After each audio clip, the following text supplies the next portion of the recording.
Boa tarde, pessoal. Vamos iniciar agora a nossa aula de ciências.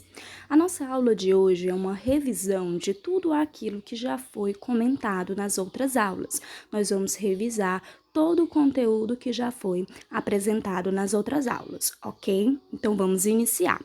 Nós estamos estudando sobre os micro-organismos. Mas vocês me perguntam, professora, eu ainda não entendi o que são micro-organismos. O que significa micro-organismos? Micro-organismos são aqueles seres vivos que só conseguem ser vistos com o auxílio do microscópio. São aqueles seres vivos tão pequenos que, para serem vistos e analisados, eles precisam do auxílio do microscópio. Olha só, aí eu coloquei a imagem de um microscópio. Nós já estudamos nas nossas aulas presenciais sobre esse aparelho.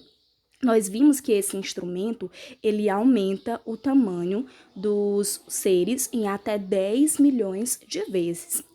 Os micro-organismos, pessoal, são tão pequenos que vamos imaginar um grão de areia da praia.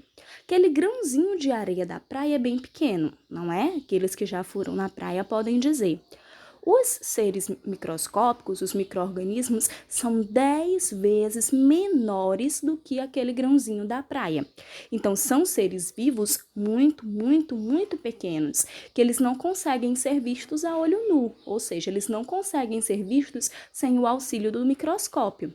E eles só foram descobertos pelos cientistas quando surgiram os microscópios. Antes do microscópio, não sabia-se da existência desses seres e nem sabia que existia uma grande variedade, ou seja, uma grande quantidade de seres microscópicos no nosso planeta.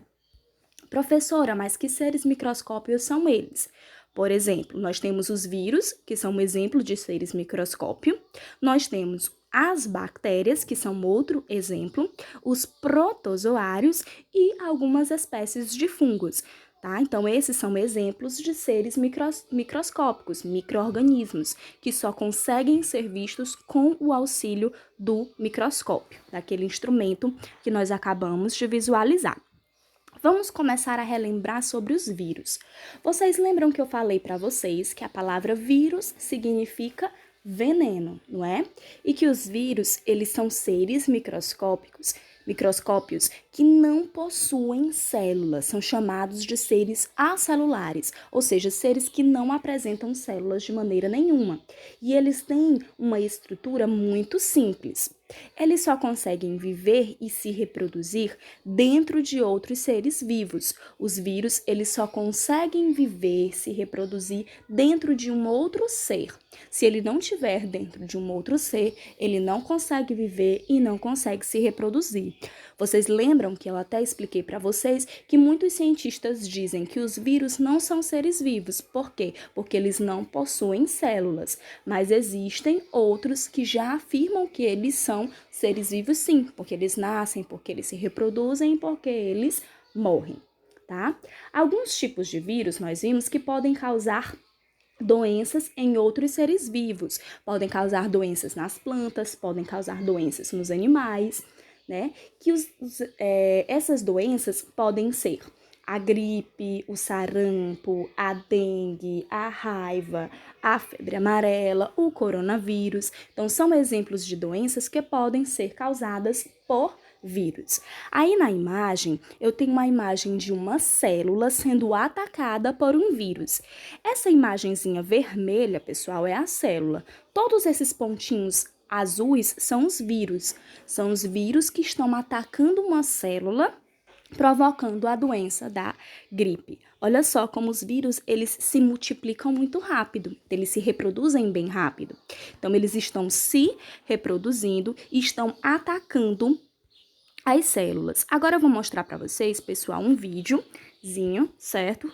Falando sobre o vírus. Vamos prestar bem atenção. Hoje vamos aprender sobre os vírus. Você já teve gripe alguma vez? Atchã! Você já se perguntou por que a gente fica gripado? Atchã! A culpa pode ser de um vírus. Você sabe o que são os vírus? Preste atenção que nós vamos contar para você. O que são os vírus? Os vírus são micro-organismos. Isto significa que não podemos vê-los a olho nu. Para isso, precisamos usar um microscópio. Você sabia que os vírus não são seres vivos? Isto é porque eles não realizam a função vital de reprodução por si mesmos, diferente das células. Para poderem realizar a função vital de reprodução, os vírus precisam de um hospedeiro, ou seja, um ser vivo no qual eles possam viver. Quando isso acontece, o hospedeiro é infectado pelo vírus.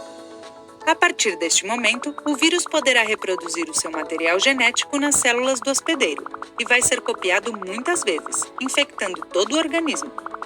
Por isso, às vezes são chamados de agentes infecciosos. Estrutura dos vírus. Os vírus são muito simples e se encontram em quase todos os ambientes. A sua estrutura básica é formada por uma camada exterior chamada capsídeo e o material genético que se encontra no interior. O capsídeo é formado por proteínas. E o material genético, que pode ser RNA ou DNA, contém a informação necessária para elaborar e formar a estrutura completa do vírus. Alguns vírus podem ter uma camada adicional em volta deles. Como os vírus são transmitidos? Os vírus podem ser transmitidos por diferentes vetores, como os animais, a água, o ar, os alimentos e os objetos. Um vetor é o portador de um vírus, que pode infectar outros organismos. Por exemplo, um mosquito com a sua picada pode propagar o vírus, infectando outro animal. Quando tossimos, os vírus se distribuem pelo ar, transmitindo-se muito facilmente e contagiando os seres vivos que estiverem ao redor. Por isso, é recomendável tapar a boca com o antebraço quando formos tossir. Assim, também evitamos o contato com as nossas mãos. Além disso, podemos prevenir a transmissão do vírus por contato com hábitos de higiene, como, por exemplo, lavar as mãos muito bem e com frequência. Vacinas. Como já tínhamos te contado antes, alguns vírus produzem doenças como a gripe. Por sorte, temos o nosso sistema imunológico, que é o responsável pela defesa contra os vírus. Como método de prevenção, existem as vacinas. As vacinas preparam o nosso sistema imunológico, ensinando-o a reconhecer os vírus. É tipo quando conhecemos uma pessoa nova, ela deixa de ser desconhecida. Assim, sempre que virmos esta pessoa, vamos reconhecê-la. A mesma coisa acontece com as vacinas e o sistema imunológico. A vacina apresenta o vírus para ele e, se em algum momento este vírus aparecer no nosso corpo, o sistema imunológico vai se lembrar e poderá agir. Assim, evitamos ficar doentes. Por outro lado, temos os remédios, que podem aliviar os sintomas, mas não podem nos curar de uma infecção viral. Doenças. Algumas doenças comuns produzidas pelos vírus são a gripe, os resfriados e algumas gastroenterites. Alguns vírus ainda não têm uma vacina para combatê-los, por isso, podem chegar a ser mortais. Para resolver este problema, os cientistas do mundo todo trabalham muito para encontrar as vacinas que vão salvar milhões de vidas no futuro. Existem doenças causadas pelos vírus que não têm mais um efeito tão forte, por causa do uso das vacinas, como, por exemplo, o sarampo, a cachumba e a rubéola. No entanto, para a gripe, é recomendável que a população de risco, como as crianças, os idosos e as pessoas com asma, tomem a vacina todos os anos. Isso é tudo sobre os vírus. Legal, né?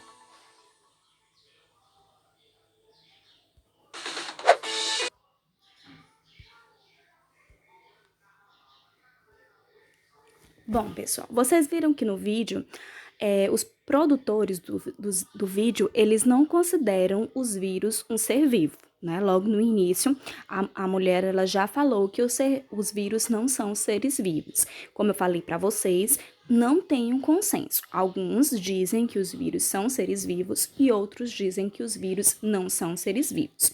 Nós vimos também que tem muitas doenças que são causadas por vírus. Essas doenças, pessoal, elas são chamadas de viroses. Entre as viroses, que são essas doenças, nós temos a gripe, o sarampo, a cachumba, poliomielite, raiva, hepatite, a AIDS e a febre amarela. Lá, nós vimos também que existem algumas doenças causadas por vírus, certo? Que podem ser combatidas por meio de quê? Por meio da vacina. Então, a vacina, ela é uma maneira de se proteger contra as doenças que são causadas por vírus, né? Então, é importante que a gente sempre procure se vacinar, porque a vacina, ela vai prevenir, certo? Eu vou tomar a vacina antes de ficar doente. Eu preciso tomar a vacina para me prevenir daquela doença.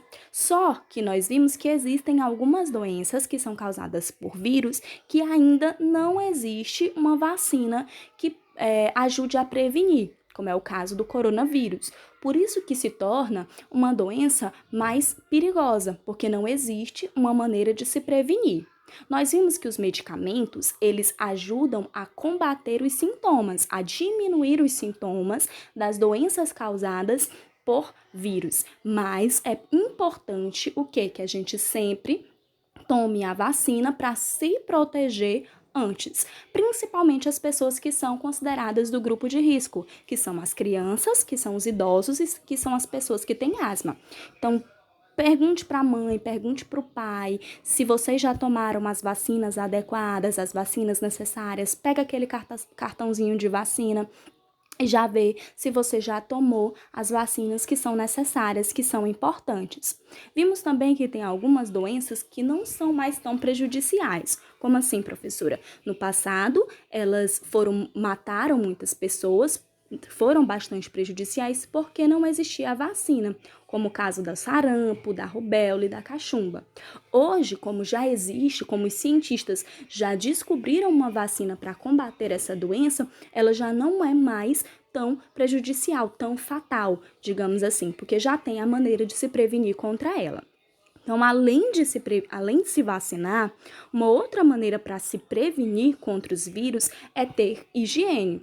Lavar sempre as mãos, tomar banho, não esquecer de lavar as mãos antes das refeições, depois de ir ao banheiro, depois de pegar em animais ou qualquer outro objeto. Não compartilhar utensílios de higiene pessoal, não compartilhar escova de dente, não ficar compartilhando copos, talheres, aquilo que é seu de sua higiene, porque como nós vimos, as doenças causadas por vírus, elas são contagiosas, elas passam de um ser vivo para outro. Outro fator importante é beber muita água e evitar o contato com doentes, ok? Aqui eu coloquei para vocês uma imagenzinha que nos ensina a maneira correta de lavar as nossas mãos. Muitas vezes a gente acha que lavar a mão é só passar o sabonete ali rapidinho na mão, tirar e pronto. Não, nós precisamos lavar bem direitinho para retirar toda a sujeira, porque a sujeira, ela não vai se instalar só na palma da sua mão, ela pode se instalar nos seus dedos, nas suas unhas. Então, olha só a maneira correta de lavar as mãos. Primeiro, você deve abrir a torneira, molhar as mãos, porém sem encostar-se na pia. Depois, fecha a torneira, né? Ensaboa as mãos aproximadamente de 10 a 15 segundos. Passa o sabão na mão e vai ensaboar as suas mãos de 10 a 15 segundos. Não é colocou o sabão e retirou, não. Você precisa passar 10 a 15 segundos ensaboando a sua mão. Depois, você vai friccionar a palma da mão e o dorso das mãos, polegares, unhas e extremidades dos dedos e punhos. Então, você vai esfregar, digamos assim, a palma da mão, o dorso da mão, que é essa frente da mão, os polegares, as unhas, o punho. Depois, você vai enxaguar as mãos com a água corrente, retirando totalmente o sabão. Após isso, você vai secar as mãos com papel toalha. Fechar a torneira usando o papel. Por quê? Você acabou de lavar as suas mãos. Quando você abriu a torneira, você estava com a mão suja, não é? Então, se eu acabei de lavar minhas mãos, vou pegar novamente na torneira suja? Não, você fecha a torneira ou com papelzinho toalha ou com o cotovelo, tá? É uma maneira de ficar bem limpinho. E na época que nós estamos, né, depois de lavar as mãos, é importante usar o quê? O álcool em gel. Aqui, pessoal, eu coloquei como nós estamos vivendo esse período de pandemia do coronavírus, né, que é uma doença causada por um vírus. Eu coloquei essa imagenzinha para a gente entender melhor os principais sintomas e como evitar o contágio do coronavírus. Os sintomas do coronavírus são a febre, tosse e a falta de ar. Os cuidados, o que a gente deve fazer para não pegar o coronavírus? Evitar o contato com pessoas doentes, né? As pessoas doentes, elas devem estar em isolamento. Lavar bem as mãos, daquele jeito que eu acabei de explicar para vocês, como a gente deve lavar as mãos. Cozinhar bem os alimentos e não consumir alimentos crus, né? Cozinhar bem direitinho os alimentos, mas antes, claro, de preparar os alimentos, é importante sempre lavar. E evitar o contato com animais e produtos de origem animal. Como ocorreu a contaminação? Nós tínhamos o vírus, né, que é o chamado Covid-19. Esse vírus se instalou nos animais. O animal, no caso, é o vetor. Esse animal, ele contaminou as pessoas. A pessoa teve um contato com esse animal que já tinha o vírus e assim acabou pegando o vírus e contaminando, né? Porque as doenças causadas por vírus, elas são altamente contagiosas. Os sintomas, eles podem aparecer de 2 a 14 dias, certo? Então, a pessoa tem de 2 a 14 dias para manifestar os sintomas, assim como também eles podem desaparecer. E ainda não existe uma vacina para o coronavírus, por isso que é tão importante a gente procurar se prevenir, evitar pegar essa doença, porque infelizmente ainda não existe uma vacina que possa prevenir, ajudar a combater essa doença. Vamos agora relembrar o nosso estudo sobre as bactérias. As bactérias, elas são seres unicelulares, e vocês sabem que a principal diferença entre os vírus e as bactérias é que os vírus não têm células e já as bactérias, elas possuem uma célula. As bactérias, elas estão entre os menores seres vivos da Terra.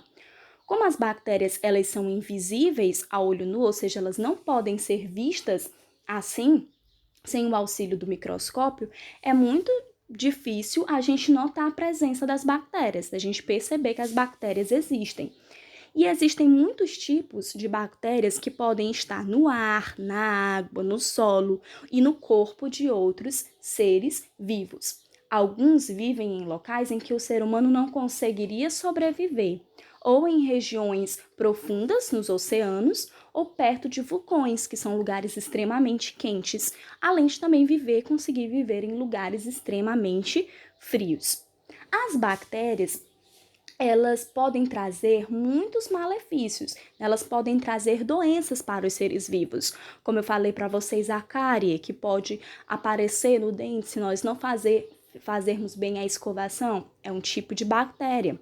O cheiro do suor, do chulé, também é causado por um tipo de bactéria. O tétano, a cólera, também são doenças que podem ser causadas por bactérias. Mas nós vimos que as bactérias também podem trazer benefícios ao homem. Nós vimos que as bactérias podem ser úteis ao ser humano de diversas formas. Elas ajudam na produção de diferentes alimentos, né? Por exemplo, o queijo. Muitos queijos eles podem ser produzidos com o auxílio da bactéria, né? A ação das bactérias no leite permite a produção de diversos tipos de queijo. Além também do vinagre, que o vinagre pode utilizar na sua produção alguns tipos de bactérias. Então, as bactérias, elas também podem serem úteis para o ser humano. Os fungos.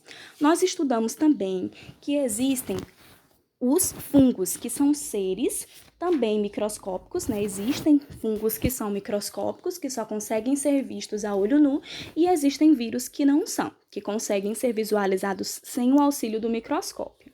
Existem fungos que são unicelulares, que possuem uma única célula, que é o caso das leveduras, e nós temos os fungos que são pluricelulares, ou seja, que possuem mais de uma célula, que são os cogumelos e os bolores. E também as orelhas de pau, são um exemplo de fungos pluricelulares. Então, existem fungos unicelulares, que são as leveduras, e existem fungos pluricelulares, que são os cogumelos e as orelhas de pau. Os fungos, eles não produzem o seu próprio alimento. Assim como as plantas, os fungos, eles não caminham, eles não se locomovem, eles vivem parados em um lugar, mas eles não produzem o seu próprio alimento. Eles alimentam-se de restos de folhas, de restos de animais mortos, ok? A maioria dos fungos, elas como eu acabei de falar, se alimentam de restos de seres vivos, como folhas ou animais mortos. E assim como os fungos, como as bactérias, os fungos também são importantes na decomposição da matéria orgânica. Os fungos, eles também realizam a decomposição da matéria orgânica. Os fungos, pessoal, eles vivem associados em raízes de plantas e podem ajudar as plantas a absorverem a água e o nutriente do solo. Mas existem alguns fungos também que podem causar doenças. Um fato que eu até mostrei para vocês é que os fungos, eles podem causar o que a gente chama de mofo, né? De mofo nos alimentos. O bolor, né, que é o nome científico que é dado ao mofo, ele pode se reproduzir dentro de um alimento, certo? E ali provocar esse mofo. Por quê? Porque o fungo ele também pode se alimentar de pão, de queijo, de frutas, de legumes, né? Então, essas substâncias, elas podem causar esse aspecto aí verdinho, certo? Essa partezinha verde e um odor no alimento. Então, essa partezinha verde que tem aí nessa imagem do pão é o bolor, é o chamado mofo.